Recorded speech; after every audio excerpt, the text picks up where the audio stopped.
누가복음 21장 20절에서 28절까지 말씀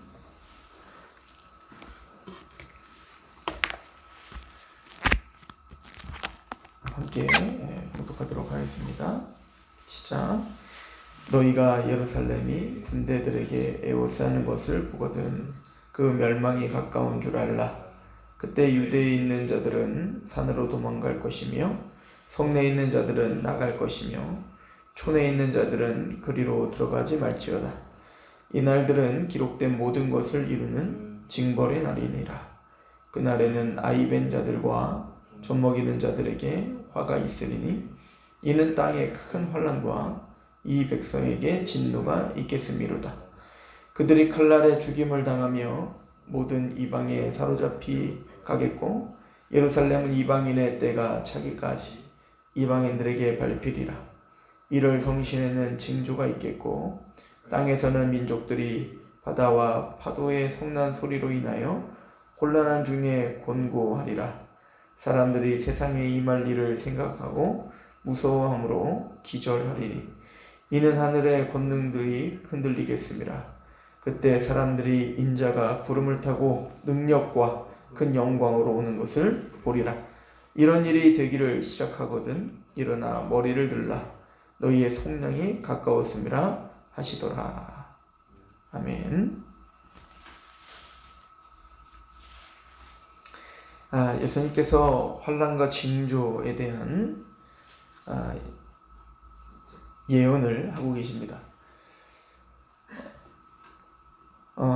누가는 이 환난과 징조를 예언할 때 예수님께서 말씀하신 것들 중에 특별히 AD 70년에 있을 예루살렘의 패망, 로마에 의한 함락 말이죠.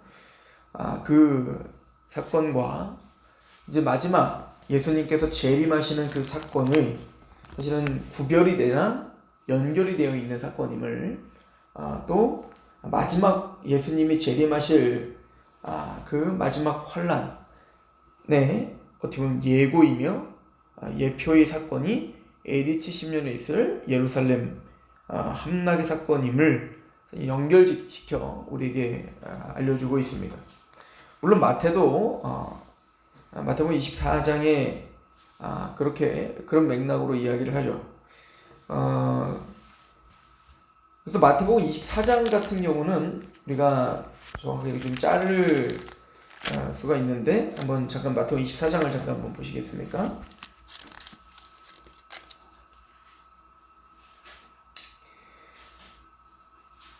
마태복음 24장에 1절부터 보면 예수께서 성전에서 나가실 때에 제자들이 성전 건물들을 가리켜 보려고 나오니 대답하여 이르시되 너희가 이 모든 것을 보지 못하느냐? 내가 진실로 너희에게 이르노니 돌 하나도 돌 위에 남지 않고 다 무너뜨려지리라. 그러니까 이 마태와 누가를 좀 비교해서 보시면 좀 좋겠는데 마태는 그냥 심플하게 많은 사람들이 성전에 나아가 제자들이 성전 건물을 가리켜 보이려고 이렇게 이제 표현했다면 누가는 여기에 좀 덧붙이죠. 그죠? 누가 같은 경우는 이제 화려하게 꾸며져 있는 것들에 대해서 이제 더 말을 하고 그것들을 좀 강조하고 있는 것을 볼 수 있어요. 그래서 누가복음 21장 5절에 보면 어떤 사람이 성전을 가리켜 그 아름다운 돌과 헌물로 꾸며진 것을 말하며 이렇게 이야기를 하죠. 왜냐면 누가는 지금 문맥 속에서 뭐에 대한 이야기를 하고 있냐면 부자와 과부의 두렙돈에 대한 이야기를 하며 그 두렙돈이 훨씬 더 많은 그 과부, 가난한 과부의 돈이 훨씬 더 가치가 있고 또 하나님이 받으시는 예물이었다라고 하는 이야기를 하면서 이스라엘의 어떤 그 외형적인 그 화려함을 보다도 하나님의 심령이 가난한 그 가난한 여인의 그 마음을 받으심을, 그래서 이 화려하게 장식되어진 것을 자랑하는 그 유대인의 종교의 정점인 그 예루살렘이 무너질 것을 예언한 것과 같이 맥을 같이 하기 때문에 그래요. 물론 마태복음도 그런 내용이 있으나 누가의 강조점이 그쪽에 더 있다는 것이죠. 또 마태복음 24장에서 3절에 예수께서 감람산 위에 앉으셨을 때 제자들이 조용히 와서 이르되 우리에게 이르소서 어느 때에 이런 일이 있겠사오며 또 주의 임하심과 세상 끝에는 무슨 징조가 있사오리까. 사실 이 부분은 이제 누가복음에서 누락된 부분이죠. 이 마태복음에 이 기록된 이 말씀을 토대로 이 감람산 강화, 그죠? 소예언서라고 하는 마태복음 24장을 우리가 이해할 수 있는 키가 여기 있는데요. 그러니까 제자들은 우리가 이미 상고했듯이 이 예수님께서 돌 하나도 돌 위에 남지 않고 이 예루살렘 성전이 무너진다고 하니까 제자들은 그게 바로 종말이라고 생각을 했어요. 그죠? 그래서 제자들이 3절부터 말을 하기를 어느 때 이런 일이 있겠사오며 또 주의 임하심과 세상 끝에는 무슨 징조가 있습니까? 그러니까 이 AD 70년에 있을 이 일인데 예루살렘이 무너진다니까 도대체 그 예루살렘이 무너지는 이 일이 언제 일어나고 그 일이 일어날 때는 어떤 징조가 일어나는 겁니까? 세상 끝인데 말이죠. 이 종말인데 말이죠. 그래서 우리가 상고했듯이 사실은 성경적인 마지막 때 종말이라는 것은 예수님의 초림과 재림, 우리가 살고 있는 바로 지금이 종말이다, 마지막 때다라고 하는 것을 이미 우리가 상고했었죠. 그때 예수님께서 24장 4절에 누가도 똑같이 얘기했는데 제일 먼저 얘기했던 게 예수께서 대답하여 이르시되 너희가 사람의 미혹을 받지 않도록 주의하라는 것이죠. 거짓 선지자들 또 거짓 그리스도들이 많이 일어날 것이기 때문에 그렇습니다. 6절에 난리와 난리 소문을 듣겠으나 너희는 삼가 두려워하지 말라. 이런 일이 있어야 하되 아직 끝은 아니다. 민족이 민족을 나라가 나라를 대적하여 일어나겠고 곳곳에 기근과 지진이 있으리니 이 모든 것은 재난의 시작이다. 그러니까 사실 AD 70년에 있을 그 전쟁, 로마에 의한 함락, 사실은 유대 역사 속에서 그렇게 비참한 적이 없었거든요. 그런 비참한 전쟁과 재앙, 또 기근, 이런 것들이 이제 곳곳에 일어나게 될 것인데, 그런데 이 모든 것이 끝이 아니라 시작이다 하는 거예요. 그러니까 AD 70년에 있을 그 예루살렘 함락 사건은 이제 함락 사건이 종말이 아니라 그게 시작이다 이거예요. 그러니까 그걸로 시작을 하여 예수님이 재림할 그때까지 우리는 이런 어떤 그 민족이 민족을 대적하고 기근이 있고 또 이런 재난이 계속 반복되어질 것임을 이제 설명을 하고 계시죠. 9절에 그때 사람들이 너희를 환난에 넘겨주겠으며 너희를 죽이리니 너희가 내 이름 때문에 모든 민족에게 미움을 받으리라. 그때 많은 사람들이 실족하게 되어 서로 잡아주고 서로 미워하겠으며 거짓 선지자가 많이 일어나 많은 사람을 미혹하겠으며 불법이 성함으로 많은 사람의 사랑이 식어지리라. 그러나 끝까지 견디는 자는 구원을 얻으리라. 이 천국 복음이 모든 민족에게 증언되기 위하여 온 세상에 전파되리니 그제야 끝이 오리라 라고 말합니다. 이 부분을 좀 이해해야 오늘 본문이 좀 이해가 될 거예요. AD 70년에 예루살렘이 함락되고 유대 민족이 이제 디아스포라가 되잖아요.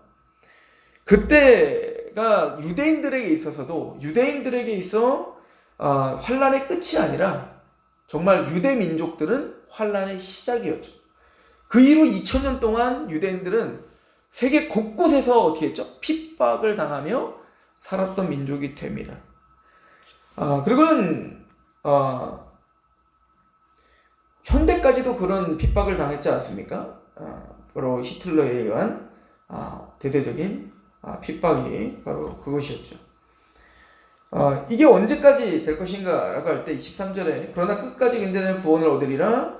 이 천국 복음이 모든 민족에게 증언되기 위하여 온 세상에 전파되리니 그제야 끝이 오리라. 그러니까 예수님이 재림하시는 그 끝은 언제 오냐면 모든 민족에게 하나님의 복음, 이 십자가의 복음이 전파될 때에야 그 끝이 올 거다 이렇게 이야기를 합니다. 자, 우리 잠깐 누가복음으로 갔다가 다시 올게요. 누가복음 오늘 본문으로 한번 가보시죠. 21장 20절에 보면 너희가 예루살렘의 군대들의 에워싸는 것을 보거든. 이게 바로 AD 70년에 예루살렘이 함락되는 그 장면을 묘사하고 있는 겁니다. 실질적으로 이제 로마 군대가 디도 장군, 나중에 이제 그 디도도 이제 황제가 되는 거예요. 디도 장군이 이제 예루살렘을 에워싸고 이제는 AD 70년에 쳐들어가죠. 21절에 그때 유대에 있는 자들은 산으로 도망갈 것이며 성내에 있는 자들은 나갈 것이며 촌에 있는 자들은 그리로 들어가지 말지어다. 이것도 마태복음 있는 얘기인데요. 이 날들은 기록된 모든 것을 이루는 징벌의 날이니라. 그날에는 아이벤 자들과 젖먹이는 자들에게는 화가 있으리니 이는 땅의 큰 환난과 이 백성에게 진노가 있겠음이로다. 그들이 칼날에 죽임을 당하며 모든 이방에 사로잡혀 가겠고 예루살렘은 이방인의 때가 차기까지 이방인들에게 밟히리라. 자, 이렇게 이제 표현되어 있습니다. 자, 하나하나 좀 살펴보면 AD 70년에 이제 디도 장군이 예루살렘을 함락할 당시, 자, 많은 사람들은 예루살렘 안에 있으면 안전하다고 생각했습니다. 왜냐면 거기는 하나님의 성전이 있고요. 근데 이게 단순히 예수님 시대 때에 또 이 1세기 때의 유대인들만 그런 사고체계가 있었던 게 아니라 이스라엘 백성이 예루살렘에 한번 함락된 적이 있었잖아요. 언제? 바벨론에 의하여 솔로몬 성이 완전히 부서진 때가 있었어요. 그때도 에스겔이 그렇게 선포했단 말이에요. 아직 이제 에스겔이 1차 포로로 끌려간 후에 아직 예루살렘이 멸망되지 않았을 때 그때까지도 유대 사람들은 어떻게 생각했냐면 하나님께서 저 지금 포로로 끌려가는 저놈들 때문에 지금 우리 민족이 이렇게 고통을 당하고 있는 것이지 우리는 죄가 없다라고 생각했어요. 예루살렘에 남아있는 사람들이. 왜냐면 우리는 여전히 이 예루살렘 성이 있고 저 예루살렘 성전이 우리에게 아직 있잖아요. 지금 포로로 끌려가는 사람들이 문제인 거예요. 왜? 예루살렘 성에서 쫓겨나 지금 저 바벨론 땅으로 끌려가고 있으니까 쟤네들이 나쁜 놈들이고 쟤네들이 하나님의 보호에서 지금 떠난 사람들인 거죠.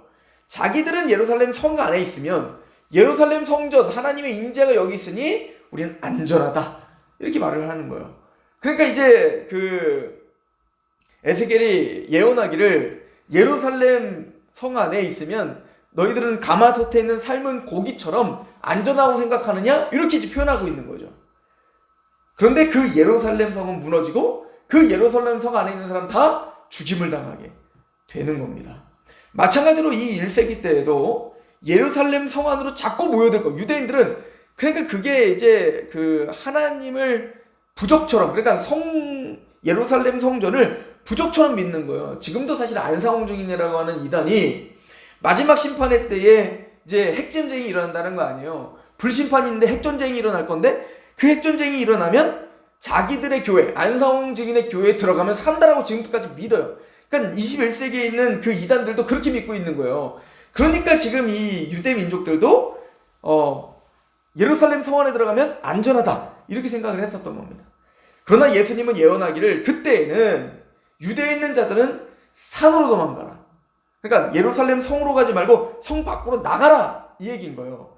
그래서 성내에 있는 자들은 나갈 것이며 촌에 있는 자들은 그리로 들어가지 말라라고 예수님께서 예언하는 겁니다. 우린 두 가지로 살펴볼 수가 있습니다. 첫 번째는 소돔과 고모라가 멸망을 할 때에도 하나님이 롯을 천사를 통해서 끌어내길 때 뭐라고 너는 산으로 도망가라 라고 이야기하지 않습니까? 그런데 롯이 이제 소돔과 고모라가 멸망하는 걸 보면서도 소할 땅까지 내가 소할까지만 가겠습니다 라고 이야기해요. 왜 그랬냐면 이 롯이 소할이라고 하는 땅은 롯이 처음에 눈을 들어봤을 때 소돔서부터 소할까지가 에덴처럼 물이 많고 뭔가 풍요로운 땅이었다는 걸 알고 있거든요. 그러니까 소돔은 어쩔 수 없이 나와야 되지만 하나님 명하시는 산은 너무나 높고 험준한 것 같고 그러니까 소할까지만 가겠으면 타협했던 거예요. 그래서 그 소할에 딱 갔는데 그 소돔이 무너지고 막 불요왕이 막 떨어지는 걸 볼 때 그때 너무 깜짝 놀라고 두려워서 하나님 명하시는 산으로 가죠. 그러니까 그런 어떤 예언적인 어떤 메시지로 다 산에 도망가라 라고 볼 수도 있지만, 이걸 사실은 AD 300년대에 역사학자였던 유세비우스, 이 유세비우스가 교회사에 이 사건을 정확하게 기록을 하기를, 유대인들은 다 예루살렘으로 들어가서 다 죽임을 당하죠. 근데 엄청난 살육이 벌어져요. 요세푸스의 기록에 보면, 요세푸스 역사학자의 기록에 보면 110만 명이 죽임을 당하고 9만 7천 명이 포로로 끌려가게 되는 참담한 현실이 이루어지죠. 근데 유세비우스는 교회사에 보면, 그때 기독교인들은 예수님의 말씀을 믿고 예루살렘에 거하지 않고 산으로 도망가죠. 그래서 그 예루살렘에 있으면 요단강을 건너면 약간 북동쪽으로 올라가면 지금 이제 요르단 땅이죠. 북동쪽으로 올라가면 펠레라고 하는 산이 있어요. 펠레라는 도시가 있는데, 약간 산악 지역의 도시가 있는데, 기독교인들은 정말로 예수님의 말씀을 믿고 예루살렘에 거주하시고 그 어떤 징조가 보이자마자 기독교인들 전체가 다 이주를 하죠. 펠레산을 이주해요. 그래서 기독교인들은 다 살아나는 역사가 일어나죠. 그래서 실질적으로 이것은 예수님이 예언한 대로 이 제자들은 믿었던 겁니다. 그러니까 이것은 대단히 큰 예표가 되는 거예요. 그런 것처럼 예수님의 이 말씀, 하나님의 이 말씀은 하나도 땅에 떨어지지 않고 모든 게 이루어짐을 믿고, 제자들은, 그렇게 살아남은 제자들은 그 공동체 안에서 장차 이 AD 70년에 있을 이 예루살렘의 이 폐망이 정말 예언대로 성취된 것처럼 주님의 그 재림도 마땅히 있을 것이다. 이것을 믿어야 됐던 것이죠. 22절에 이날들은 기록된 모든 것을 이루는 징벌의 날이 될 것이며, 그날에는 아이벤 자들과 젖먹이는 자들에게 화가 있으니. 왜 그럴까요? 전쟁의 날이기 때문에 그렇습니다. 그때 가장 힘들고 가장 고통스러운 사람이 누굴까요? 바로 여자들과 특별히 아이벤 자들, 또 젖먹이는 어미들이 가장 고통을 당하고 가장 힘든 날이 될 것이기 때문에 화가 있다라고 이야기했던 것입니다. 24절에 그들이 칼날에 죽임을 당하며 모든 이방에 사로잡혀 가겠고, 예루살렘은 이방의 때까지 차기까지. 이게 누가복음의 독특한 표현입니다. 예루살렘은 이방인의 때가 차기까지 이방인들에게 밟히리라. 이 말씀이 무엇일까가 이제 신학자들에게 논쟁이 되는 거예요. 그러나 마태복음과 견주어 우리가 생각해 보면, 아까 마태복음 어떻게 표현하고 있었죠? 모든 민족에게 복음이 다 전파될 때 그때가 끝이 오는 거예요. 그러니까 AD 70년에 예루살렘이 패망하는 게 끝이 아니라 그걸로 시작으로 해서 고난은 계속될 것이며, 그러나 마침내 모든 민족의 복음이 다 전파될 때 그때 예수님은 재림하게 될 거다라고 하는 메시지가 있는 거예요. 그럼 이 이방인의 때는 뭘까요? 바로 이방인의 모든 사람이, 택함받은 모든 백성이 다 구원받을 때까지, 이렇게 해석이 되겠죠. 이걸 로마서 11장도 설명을 하고 있죠. 한번 봅시다. 로마서 11장. 사도 바울은 이렇게 이야기를 합니다.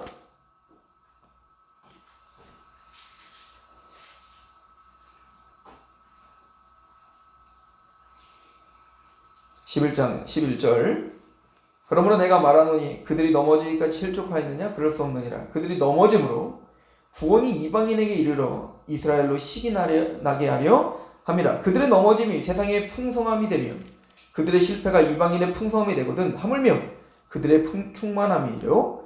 그러니까 유대인들이 믿지 않고 불신하고 넘어지는 것을 통하여 사실은 그 기독교의 이제 이방인에게 복음이 전파되는 계기가 되었잖아요. 그리고 더 나아가서 이렇게 이야기를 하죠. 25절 형제들아 너희가 스스로 지혜있다 하면서도 이 신비를, 하나님의 비밀, 하나님의 경륜의 신비죠. 너희가 모르기를 내가 원하지 아니하노니 이 신비는 이방인의 충만한 수가 들어오기까지 이스라엘의 덜어는 우둔하게 된 것이라. 그래야 온 이스라엘이 구원을 받으리라 기록된 바 구원자가 시온에서 오사 야곱에게 경건치 아니한 자를 돌이키시겠고 내가 그들의 죄를 없이 할 때까지 그들에게 이루어질 대언약이 이것이라 함과 같으니라. 복음으로 하면 그들이 너희로 말미암아 원수된 자되요 택하심으로 하면 조상들을 말미암아 사랑을 입은 자들이야. 하나님의 은사와 부르시면 후회하심이 없다. 그러니까 유대인들이 이렇게 막혀있는, 보아도 보지 못하고 들어도 못하는 이유가 우연이 아니라 하나님의 작정된 주권 가운데 이방인의 충만한 수가 차기까지 이런 일은 계속될 거라는 얘기인 거예요. 그러면 마태, 누가, 로마서 11장과 연결지어서 우리가 생각해 본다면 이방인의 때가 차기까지 이방인들에게 밟히리라. 어디가? 예루살렘이. 근데 지금도 예루살렘은 이방인들에게 밟혀요. 특별히 예루살렘의 중심인 모리아산, 그 성전산은 누가 지금 장악하고 있어요? 모슬렘의 땅이에요. 그건 지금 모슬렘에 황금돔이 세워져 있단 말이에요. 예수님의 예언은 정확하게 성취되고 있고 지금도 이 세상을 운영하고 있는 거예요. 하나님의 말씀이, 예수님의 말씀이 말입니다. 여기까지가 누가복음이 말하는 AD 70년에 있을 예언의 이야기인 겁니다. 그리고 25절부터 28절까지는 예수님의 재림에 대한 예언이 되는 겁니다. 마태복음 24장도 다시 한번 보시면 마태복음 24장도 아까 마태복음 24장 1절부터 14절까지 읽었죠? 그리고 15절에 그러므로 너희가 선지자 다니엘이 말한 바 멸망에 가증한 것이 거룩한 곳에 선 것을 보거든. 그때 유대에 있는 자들은 산으로 도망할지어다. 지붕에 있는 자는 집안에 있는 물건을 가지러 내려가지 말며 밭에 있는 자는 겉옷을 가지러 뒤로 돌이키지 말지어다. 그날은 아이벤 자들과 젖먹이는 자들에게 화가 있으리로다. 동일하죠? 너희가 도망하는 일이 겨울이나, 근데 여기 하나 더 껴들었어요. 겨울이나 안식일이 되지 않게. 왜 안식일을 마태복음 썼을까요? 마태는 유대인들에게 보내는 편지이기 때문에 그렇습니다. 그죠? 그래서 전쟁 때 안식일날 전쟁이 일어나면 얘는 아무것도 못하기 때문에. 그래서 이게 현대에도 일어났잖아요. 얼마 전에 있은 1960년대에 있었던 6.1 전쟁. 아랍 사람들이 유대를 먼저 쳐서 나중에 6일 만에 이제 예루살렘 완전 함락할 때도 아랍 사람이 언제 쳐들어갔어요? 안식일날 쳐들어갔던 거 아닙니까? 아무것도 못하니까. 그러니까 지금은 유대인들 지금 이스라엘의 땅에 가면 군인들이 사복을 입고도 다 총을 차고 다녀요. 사복을 입고 퇴근을 하고 군인들이 퇴근하고 휴가에 집에 갈 때도 완전 무장하고 다 총을 차고 다닌다. 왜 그랬냐면 그때 이후로 안식일이나 언제도 항상 무장하고 다니라고 총을 차고 다니는 거예요. 그러니까 그걸 알으니까 마태는 유대인들에게 보낸 편지를 거든요. 너희들이 안식일 날은 전쟁이 일어나지 않도록 기도해라. 이 말이 들어가고 있는 거예요. 그리고는 이제 21절 이는 그때에 큰 환란이 있겠습니다. 창세부터 지금까지 이런 환란이 없었고 후에도 없으리라. 여러분들 정말 이때 AD 70년부터 해서 마사다 그 항전까지 말입니다.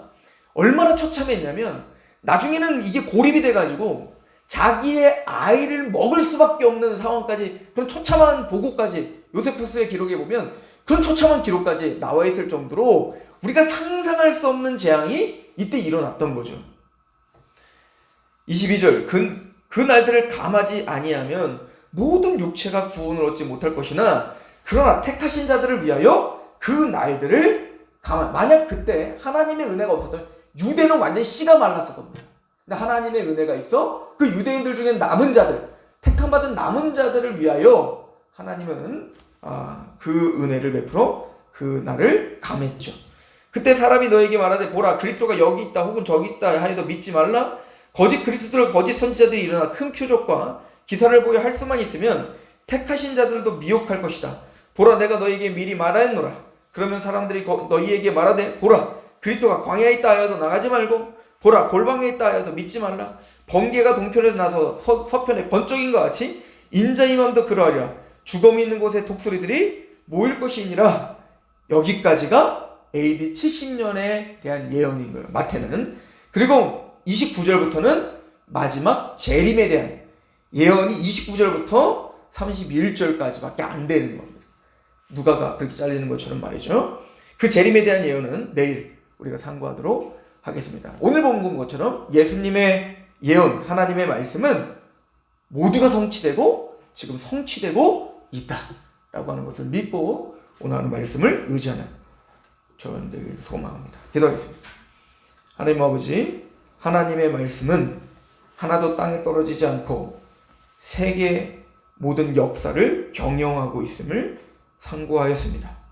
하나님의 말씀은 철학이 아니며 사변이 아니며 현재 모든 역사를 뒤흔드는, 모든 역사 속에서 하나님의 말씀이 하나도 땅에 떨어지지 않고 다 성취되고 있는 실제적인 말씀임을 우리가 상고했습니다.